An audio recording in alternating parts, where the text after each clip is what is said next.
যুক্তরাষ্ট্রে Donald Trump প্রশাসন নতুন ইমিগ্রেশন আইন চালু করার পর শুরু হওয়া ধরপাকড়ের মধ্যে ছাড়েনি শিশুদেরকেও।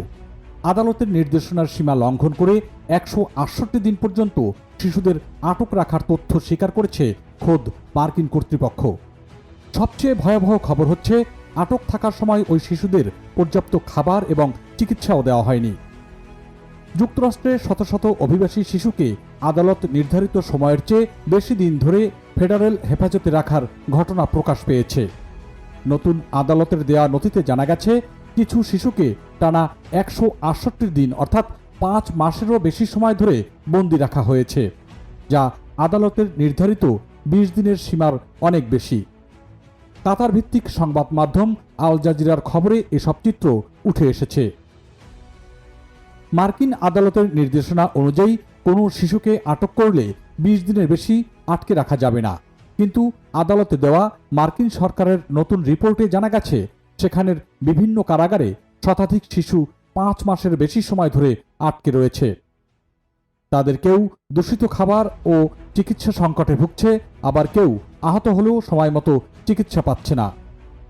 এই তথ্য উঠে এসেছে 1985 সালে দায়ের করা এক নাগরিকের মামলা থেকে, যা থেকে 1997 সালে শিশু আটক সংক্রান্ত আদালত নির্ধারিত মানদণ্ড ফোর্স এগ্রিমেন্ট প্রবর্তিত হয়।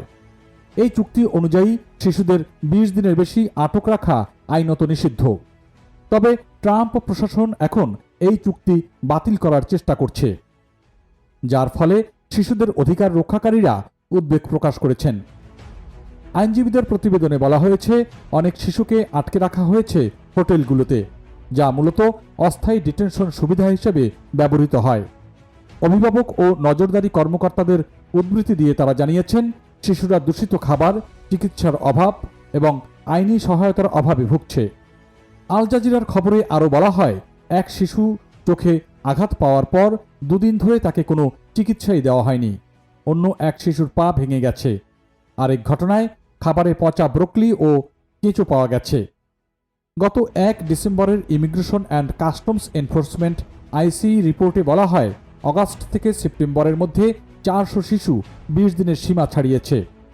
অনেকের মুক্তি বিলম্বিত হওয়ার কারণ হিসেবে উল্লেখ করা হয়েছে পরিবহন সমস্যা, চিকিৎসা বিলম্ব এবং আইনি প্রক্রিয়ার জটিলতা।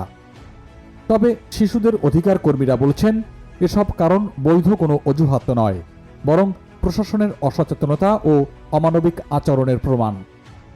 এ নিয়ে আগামী সপ্তাহে ক্যালিফোর্নিয়ার ফেডারেল বিচারক ডলি জি শুনানি করবেন। তিনি সিদ্ধান্ত নিতে পারেন আদালতকে এই বিষয়ে পুনরায় হস্তক্ষেপ করতে হবে কিনা।